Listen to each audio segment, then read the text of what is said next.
أعوذ بالله من الشيطان الرجيم بسم الله الرحمن الرحيم ربنا لا تزغ قلوبنا بعد إذ هديتنا وهب لنا من لدنك رحمة إنك أنت الوهاب صدق الله العلي العظيم সুপ্রিয় দর্শক শ্রোতা বন্ধুরা, দেশে প্রবাসী পৃথিবীর বিভিন্ন প্রান্ত থেকে ইউটিউবের মাধ্যমে যারা আমার আজকের আলোচনা শুনছেন তাদের প্রত্যেককে ইসলামিক সম্ভাষণ রীতিতে স্বাগত জানাচ্ছি। আসসালামু আলাইকুম রহমতুল্লাহি ওয়া বারাকাতুহু। বন্ধুরা, প্রতিনিয়ত স্বাস্থ্য এবং পুষ্টি সংক্রান্ত বিভিন্ন তথ্যপত্র নিয়ে আমি আপনাদের জন্য ভিডিও আলোচনা উপস্থাপন করি। তারই ধারাবাহিকতায় আজকে আপনাদের সাথে শেয়ার করব চিকেন পক্স বা জলবসন্ত, যেটা বসন্তকালের একটি রোগ বলে আমরা জানি। এটা নিয়ে কিছু কথা বা কিছু তথ্য।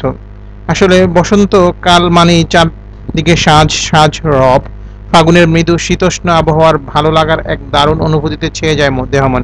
কিন্তু এই সময়টাতে বিশেষ করে আমাদের দেশে ঝড়ের মতো ছবল মারে যে রোগটি, তার নাম হচ্ছে জল বসন্ত। জি, আজকে জল বসন্তের কিছু বিষয় নিয়ে আপনাদের সাথে শেয়ার করব। মূলত সব ঋতুতে এ রোগ কম বেশি হলেও শীতের শেষে ও বসন্তকালে তা মহামারী আকার ধারণ করে। চিকেন পক্স বা জল বসন্ত অত্যন্ত ছোঁয়াচে রোগ। ভেরিসেলা জোস্টার নামক এক ধরনের ভাইরাস এ রোগের কারণ। এ রোগের প্রথম বিবরণ পাই আমরা 900 শতাব্দীতে। তখন এটাকে এক ধরনের শান্ত প্রকৃতির গুটি বসন্তই বলা হতো, কিন্তু 1765 সালে ভোগেল এটার নাম করেন ভেরিসেলা। 1766 সালে মর্টেম এর নাম দেন চিকেন পক্স।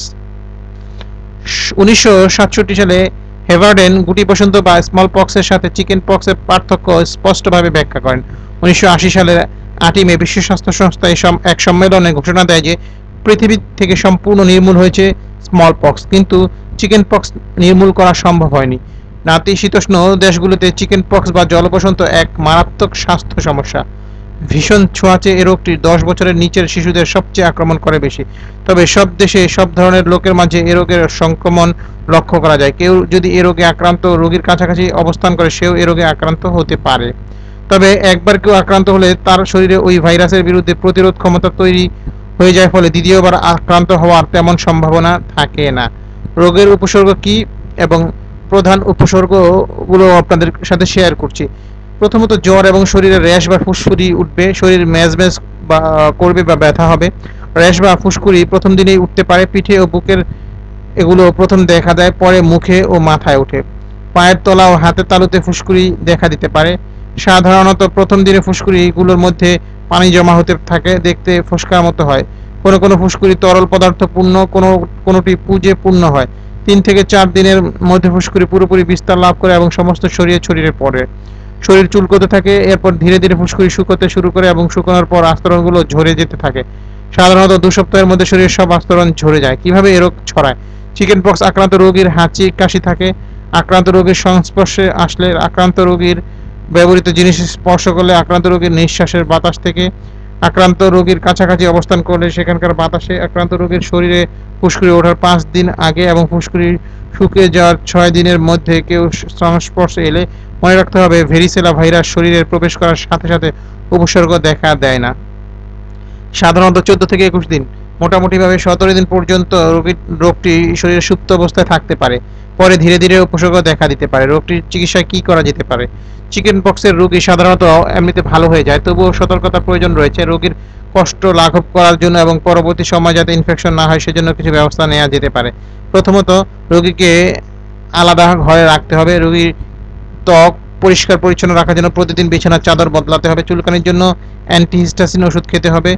জ্বর ও ব্যথার জন্য প্যারাসিটামল খাওয়া যেতে পারে। ইনফেকশন রোধ করার জন্য চিকিৎসকের পরামর্শ অনুযায়ী 5-7 দিন অ্যান্টিবায়োটিকও খাওয়া যেতে পারে বা খেতে হবে।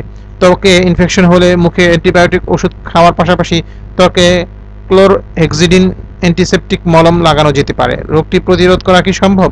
হ্যাঁ, চিকেন পক্স যেহেতু সংক্রামক ব্যাধি, তাই যেসব কারণে চিকেন পক্স হতে পারে সেই কারণগুলো সম্পর্কে সতর্ক থাকলে এবং সেই মতো সাবধানতা অবলম্বন করলে চিকেন পক্সের হাত থেকে রেহাই পাওয়া যায়। তবে যেসব শিশুর শরীরে রোগ প্রতিরোধ ক্ষমতা কম, তাদের হিউম্যান অ্যান্টিভেরিসেলা ইমিউনোগ্লোবিন ইনজেকশন দেওয়া যেতে পারে। ভেরিলরিক্স নামক একটি ভ্যাকসিন পাওয়া যায়, যা শিশুদের কিংবা উচ্চ ঝুঁকিপূর্ণ কাউকে চিকেন পক্সের হাত থেকে রেহাই পেতে সাহায্য করবে। এ রোগের ফলে যেসব জটিলতা দেখা দিতে পারে তা হচ্ছে নিউমোনিয়া, মস্তিষ্কের প্রদাহ, রক্তক্ষরণ, ত্বকের ইনফেকশন, হৃৎপিণ্ডের মাংসপেশির প্রদাহ, কিডনির প্রদাহজনিত রোগ, রক্তের ইনফেকশন, গর্ভস্থ শিশুর অঙ্গ প্রত্যঙ্গের জন্মগত ত্রুটি ইত্যাদি হতে পারে। সুতরাং চিকেন পক্সকে খুব বেশি অবহেলা করা যাবে না। এটা হওয়ার আগে সচেতন হতে হবে, আর হয়ে গেলে অবশ্যই চিকিৎসকের পরামর্শ অনুযায়ী জীবনযাপন করতে হবে এবং লক্ষ্য রাখতে হবে যাতে পরিবারের অন্য কেউ এর সংস্পর্শে এসে আবার আক্রান্ত না হয়। তো বন্ধুরা, চিকেন পক্স বা জলবসন্ত সংক্রান্ত আজকের এই আলোচনাটি আশা করি আপনাদের কিছুটা হলেও উপকারে আসবে। যদি ভালো লাগে তাহলে অবশ্যই শেয়ার করে দিবেন, আমাদেরকে আপনাদের মতামত জানাবেন, আর আমাদের চ্যানেলটি সাবস্ক্রাইব করবেন, কারণ এই ধরনের আরো অসংখ্য ভিডিও আমরা অলরেডি আপলোড করেছি যেগুলো আপনারা দেখে উপকৃত হবেন। আমাদেরকে লাইক দিয়ে উৎসাহিত করবেন। তো আজকে পর্যন্ত, আল্লাহ হাফেজ, আসসালামু আলাইকুম ওয়া রাহমাতুল্লাহি ওয়া বারাকাতুহু।